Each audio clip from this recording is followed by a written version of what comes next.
Back in the 90s, when the console wars were still raging, Nintendo was the nice guy. Sega was irreverent, rude, and full of tude. But while their rebel image made them seem cool to kids, it turns out the company has actually crossed more than a few lines over the years, both legally and morally. Here's a look at the shady side of Sega. Put that in your pipe and smoke it. Most people would agree that peddling cigarettes to children is a problem, but that didn't stop Sega from including a bunch of prominently placed ads for Marlboro brand smokes in the arcade game Super Monaco GP. Technically, though, the ads actually read Marlboro. That's because Marlboro parent company Philip Morris never actually gave Sega permission to put their cigarettes in the game, so Sega just went and did it anyway with slightly tweaked spelling. Naturally, Philip Morris wasn't happy about being accused of advertising to kids, so they sued Sega for copyright infringement. When Big Tobacco is actually the good guy in a lawsuit, you know you've messed up bad.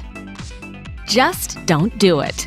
If you can't come up with a good idea of your own, just steal someone else's. That's more or less what Sega did back in 2002, when it ripped off Nike's iconic Frozen Moment ad in order to promote the Dreamcast title NBA 2K2. Though some of the specifics were different, the ad was essentially a shot-for-shot remake. After Nike sued, Sega agreed to a settlement, scrapping the ad, apologizing, and donating over $100,000 to the Boys and Girls Club.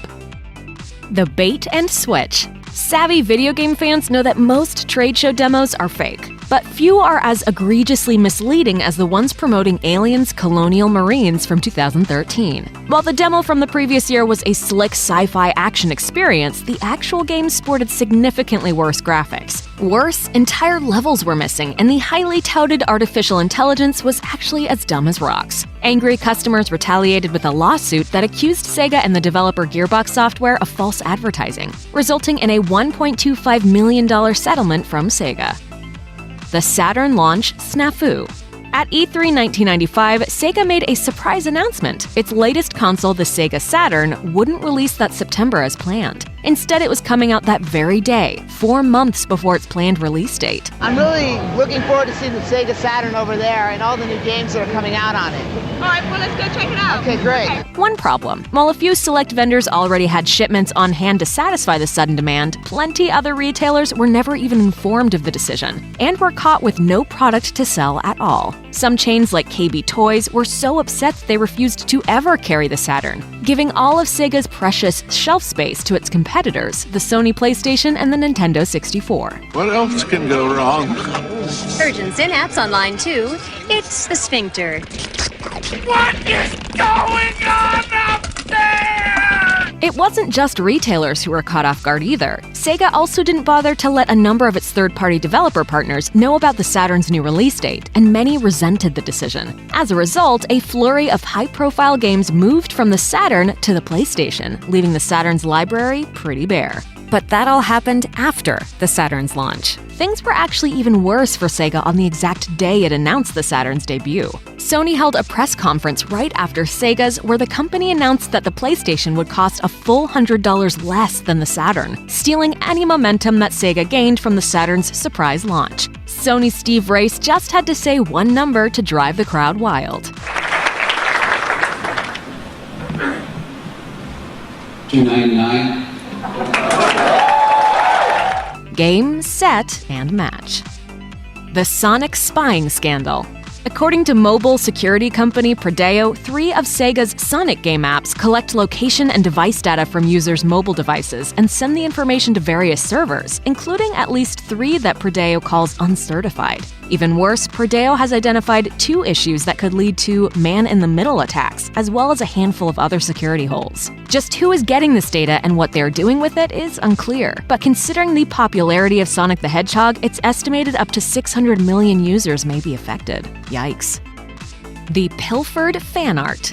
There's a lot of Sonic the Hedgehog fan art out there, such as DeviantArt user Lightning Duchess's portrait of Sonia. That art was so good that Sega decided to put it in an official Sonic video game. There's just one problem. They didn't get Lightning Duchess's permission first. According to Duchess, whose real name is Rihanna Dorsey, Sumo Digital's Steve Lysett did at least apologize, saying that a level designer mistook Dorsey's picture for an official drawing and put it in the Sonic and Sega All-Stars Racing. When Sega told them to remove it, they forgot to take it out on the Wii and PC versions. Whoops. The copyrighted character kerfuffle.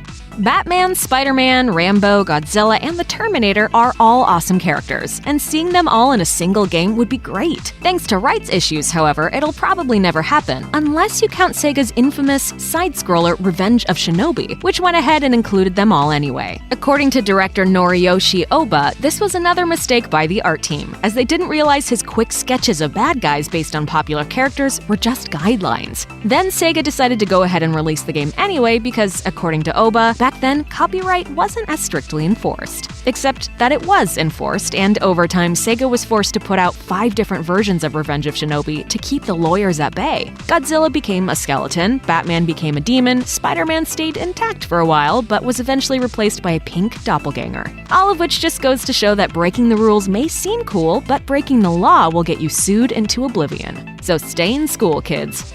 Thanks for watching. Click the SVG icon to subscribe to our YouTube channel. Plus, check out all this cool stuff we know you'll love too.